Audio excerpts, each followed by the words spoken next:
G'day, folks. Welcome to Money Minute. This is Tim, Brett, and Tony. Good to have your company. Today's question is a good one. How do I apply for Centrelink? Now, Brett, you guys and your team are experts in Centrelink and the age pension. What's the answer to the question? How do you apply to get an age pension in Australia?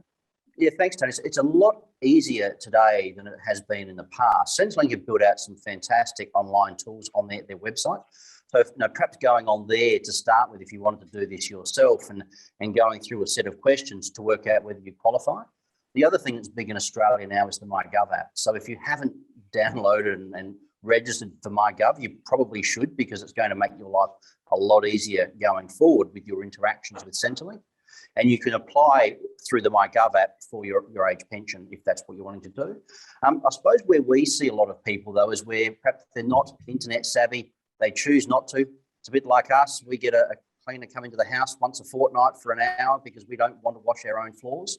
And so we pay for that. We do have a number of clients that actually say, you know what, hands up, you guys do it. So there are paper-based applications that you could sit down with a planner and actually do. There's a number of forms that you need to complete. It's not just the application for the age pension, and you're not generally going to be applying at the same time if you're a member of a couple. One will qualify before the other. You might have an investment property, and so therefore there are other forms. You might still run a small business. And it's really important to note that the qualification doesn't mean that you have to be retired. You just have to meet the age, and you've got to meet both the assets and the income test, and you could still be working part-time and qualify for something. So all of those things are really important to understand, and whether you do it yourself via Centrelink and the MyGov or come in and see a planner, it's quite a simple process nowadays. It sounds pretty good, actually, Brett, and it sounds a lot more streamlined than the old days of, you get the 70 or 80 page form or whatever it is and the booklets and that sort of thing from Centrelink. So a lot of what you talked about there seems to be online and MyGov. And am I correct in understanding that really that's a starting point for an application these days, unless, of course, you're not that comfortable with the internet? Look, it is. I suppose it's not so much the initial application. No, that's the first time someone generally does something. It's the ongoing obligations that you've got to report to Centrelink that generally puts people off. So you can do it yourself, or you can get an advisor or somebody else to assist you. The ongoing management of it is where people really think it scares them, and particularly during the COVID lockdowns and having to perhaps line up. We all saw the lineups on the news and things like that, and it really puts people off, particularly if they turn up and they don't have all the forms with them. And so they've waited in line for an hour or two, and they get to the front of the line, and that's it, to go home and come back the next day. That's the sort of stuff where they will think about engaging a planner. Absolutely.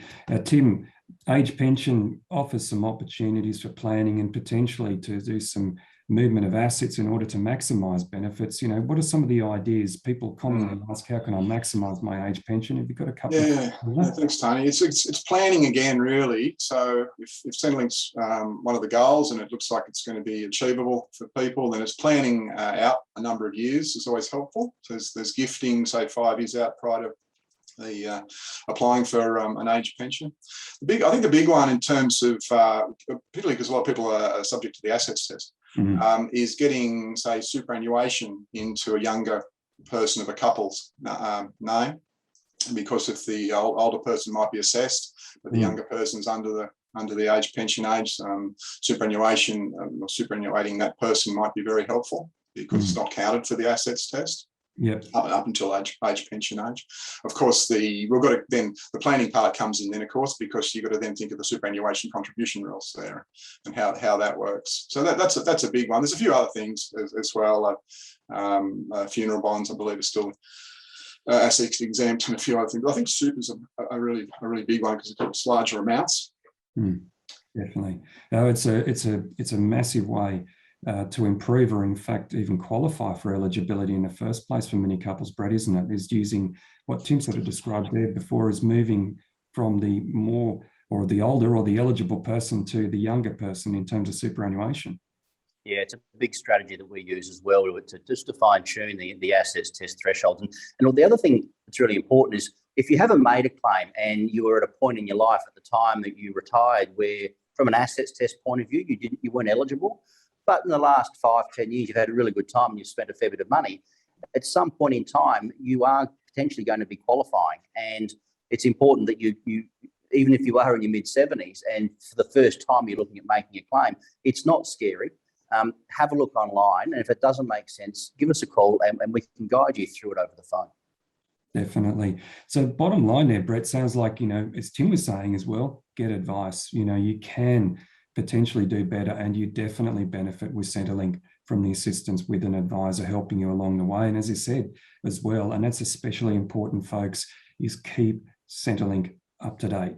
It is so important. Make sure you update your circumstances, log into MyGov, update your most recent Centrelink schedules, as we call them, or your age pension schedules, and other information as well, like your bank accounts, the value of assets, windfalls that come in, gifts, those sorts of things. They're all super important, aren't they, Brett?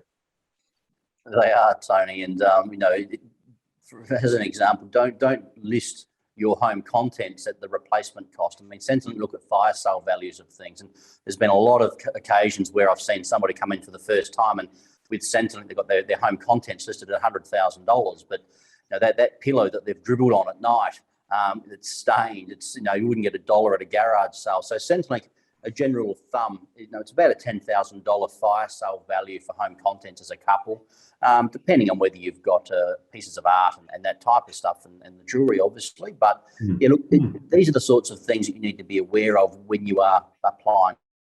So, Brett, can Centrelink provide resources that can assist you with applying for the age pension? Yes, Tony, they can. Not only have they built out a great resource online, and they've got the app that you can download to make it a lot easier for people, but they've got these people called FIS officers, Financial Information Service Officers. They are very knowledgeable people, very smart about the asset, the income, the applications, and the strategies. They're very, very good at looking at your situation and giving you some advice. So if you don't want to go and see an advisor, by all means, go and see a FIS officer. It might take you a little bit of time to get in there to see them. And it's a one-off type thing, but they're very, very good at putting strategy papers and giving you a hand. They absolutely are, and it's one of the best untold resources in Centrelink that I know of. So many of our clients have had great experiences talking to an FIS at Centrelink, so one to absolutely take a hold of. So folks, as always, there's plenty to think about with something like a Centrelink and an application, but hopefully that answers the question about how we apply for Centrelink benefits, but nothing will replace good advice, and particularly some of the strategies and tactics that you can use with a good advisor helping you along the way to maximise your eligibility, but especially keep Centrelink appraised of your situation. Folks, that's Money Minute for today. Good to have you along, Tony, Brett and Tim, and we'll see you next time. Bye for now.